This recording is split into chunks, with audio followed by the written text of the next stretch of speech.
This is the fifth and final episode in the Mr. Fence of Panama City video series where we continue to talk with Josh Glover. And in this one we see the brand new building that they have just purchased and they're actually just moved into.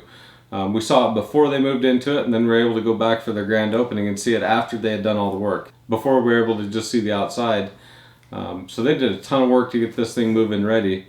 And one of the things I think is very interesting is that where somebody else might have just seen a house, these guys saw an actual business and have turned the yard into a productive fence yard, some of the outbuildings into storage and shop space. So it's really interesting to see how they've gone about solving the problems and really thought outside the box. So I encourage you, as you see this, to think outside the box and think about ways that you can grow your business where maybe somebody else saw nothing but problems, you see an opportunity. So coming right up, Josh Glover. I'm Mark Olson.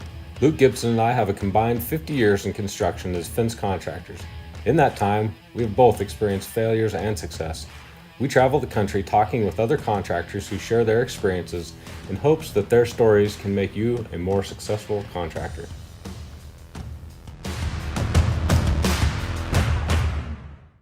So if you roll up to Mr. Fence, this is what you're going to see. And anybody that knows anything about Mr. Fence knows they like their trucks. And as my son said, it's even worse in person than he thought it was going to be. Those rims are something else, but they do make a statement. Anyhow, they've got the offices all set up. Let's go check it out. So, Hi, Mark. hey Josh, fancy meeting you here. Yeah, that's crazy. Everywhere I go, I run into more. So we have, I guess this is the stars over Panama City when they decided to start the Panama City branch of Mr. Fence. Got offices back here. Sales office. And then this is Josh's new office, not in his house. Much nicer. A very nice bathroom.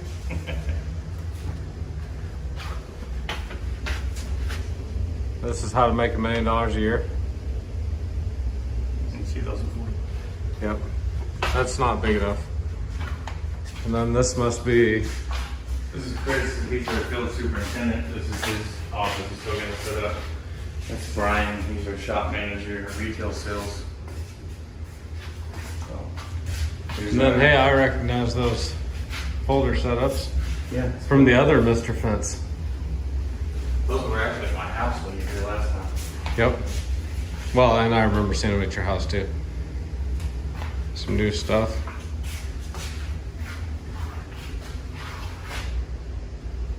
So it just follows down. This is Yep. materials that have been ordered. They haven't arrived yet. These are materials are here, and the job has been pulled.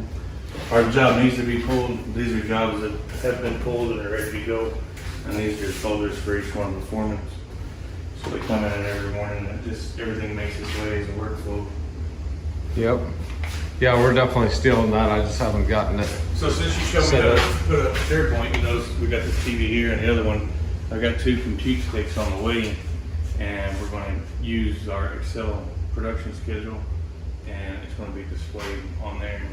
So that Midwest Fence in Iowa had a display board that you could actually display whatever message you want, weather, production schedule, whatever it might be, Yeah. on it and then broadcast it. This must be the Queen's office. So our receptionist, Amber, she came on with our team shortly after we moved in. She's pretty awesome. She takes care of all the incoming payments and communicating with customers. And this is Mrs. Lauren Glover and somebody else. Elizabeth Seaboard, Elizabeth, she's yep. our media specialist. Yep. And then Lauren does HR and accounts payable. And even the kitchen.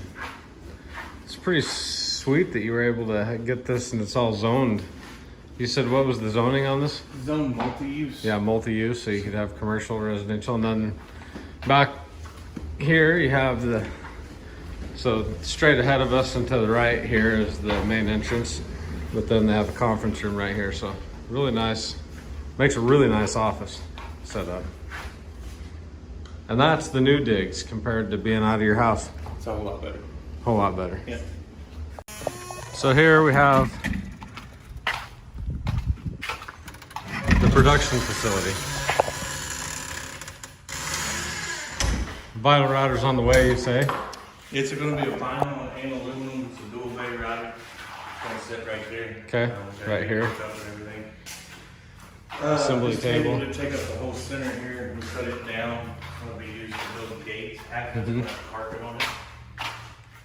And then we threw this together to have some kind of organization for our different hinges and latches and things Part like stuff, that. Everything yeah. that we stopped. So. And then out this door, you have the covered welding area. Yeah, so this table will get turned sideways there. Once we get the plug put in over there, because right now we can't move the welder from where it's at.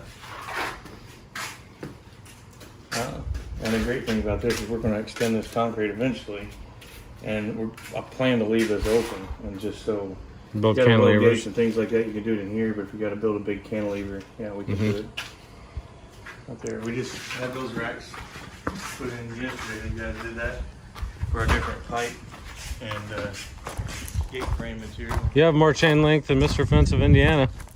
More chain. Yeah. Chain link's relegated to the back corner and they have about 50 feet of it. Lean to with all the wood. So that's our semi trailer that was over there on A Street. It was quite a. Yeah, how much fun was that to pull out of the hole? It actually wasn't as bad as I thought it was going to be. Kind of scary when the semi driver just jerked it out of the hole and it almost flipped over. Then after that, it was okay. You didn't dig another hole, you're gonna have to build a little step to it, huh? Yeah, we had to pull the neighbor's semi trailer out of the way. We had to take the fence down and we backed it in that way. I was gonna ask you how you got it in here.